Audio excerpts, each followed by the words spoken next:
The heat is pretty incredible. Just came out to film this for you. It's exciting. 2.5 projects. Join me.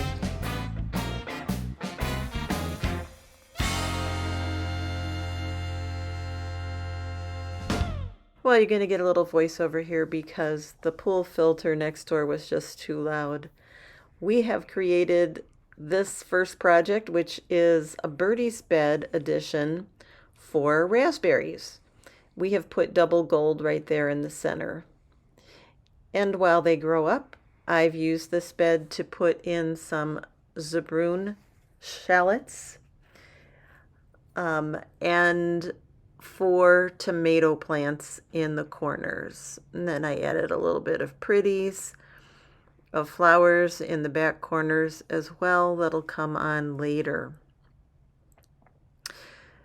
At first, these shallots didn't really take to the transition very well. I think they were just too mature when I put them in, but they are adjusting now.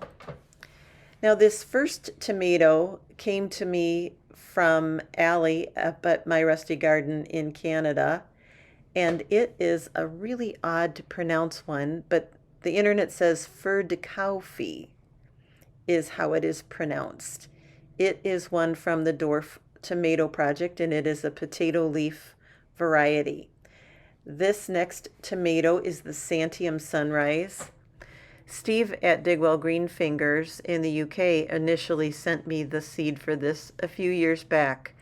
It was to rival the Sun Gold, and it is lovely, and it doesn't split. Now this one is from the Dwarf Tomato Project, the Purple Heart Dwarf, and it is a great producer. And then the one on the back is a Cherokee Carbon, which is a cross between the Cherokee Purple and the Carbon. It is probably the best hybrid tomato that we have had so far because we love the Cherokee Purple, and the Carbon is a great tomato, and you get a much stronger plant in the end. So I filled that bed with like a hugelkultur. We had branches in the yard, we had leftover potting soil that was in the back bed in a heap, and we had our compost. Okay, we're getting the last of the compost that we made last year so that we can put it in the new project, the raspberry bed.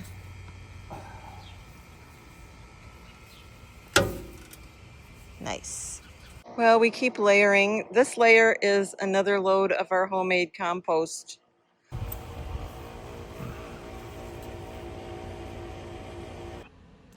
So these are the trellises that we purchased for the bed for tomatoes. In the end, we went and purchased 2 more so that they were on the back side and the sides to hold up the 4 tomatoes that we put in this bed. And I had nurseryed the seedlings that I grew indoors in the big stone beds to get them a little larger. But in fact, they are much larger than I had wanted them to be. But, you know, the projects just take time to accomplish. And it is what it is. Got them in. They suffered a little bit, mostly because of the heat, even though I had shade cloth over them. In the transplant, it would have been much better if they could have been transplanted at a much younger stage, getting them all watered in. So it didn't cost anything to fill. Oh, I guess I did throw in some half bags and quarter bags of whatever this and that we had in the shed. But it's working, and we're delighted to have one more growing space. Hey Robin, tell us about your shirt.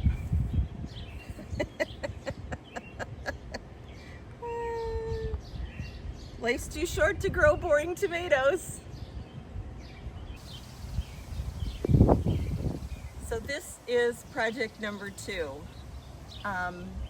Our cheapy arch died, So we had to get something up, and I could not find what I liked. I like what we created because it is shorter and it will do the job, and I like the look. These are 2 trellises that we got at the big box store, and at the same time we found this one.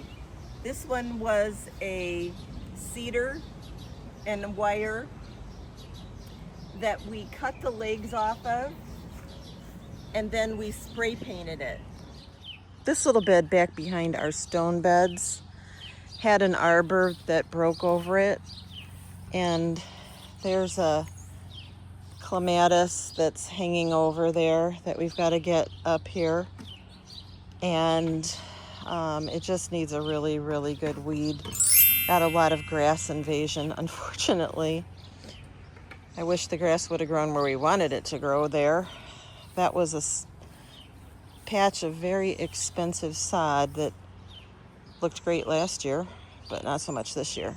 Anyway, these are going to be the 2 sides, and I have painted the top and cut the bottoms off of the other trellis so that I'm just using this part. It was wood with slats, and I've painted the wood black. Anyways, that's the plan. I couldn't find the trellis that I wanted to replace the cheapo one we had. So I bought 3 trellises. This one is a grate with a wooden surround, and I've sawed the legs off, and now I'm going to spray paint that black. All right, I think that looks really good, babe. Let's get the zip ties on the top. I always love to recycle or upcycle whenever possible, and this is a broken bird bath upside down. I love the design on it. It's a beautiful feature. So that broken, jagged top is embedded in the earth to hold it, and then it just holds a bowl of flowers every year. It works out great. This is a native milkweed. I've got brown-eyed Susans and Shasta daisies that come back every year. On this trellis, I have the cup and saucer vine. That is the one for the Sow Chatty Grow Along, and Sweet Autumn Clematis, like the big one that covers the compost pile. On this side is another clematis. This is a really common variety, and the name is escaping my brain, so I'll put it on the screen. There is a spirea.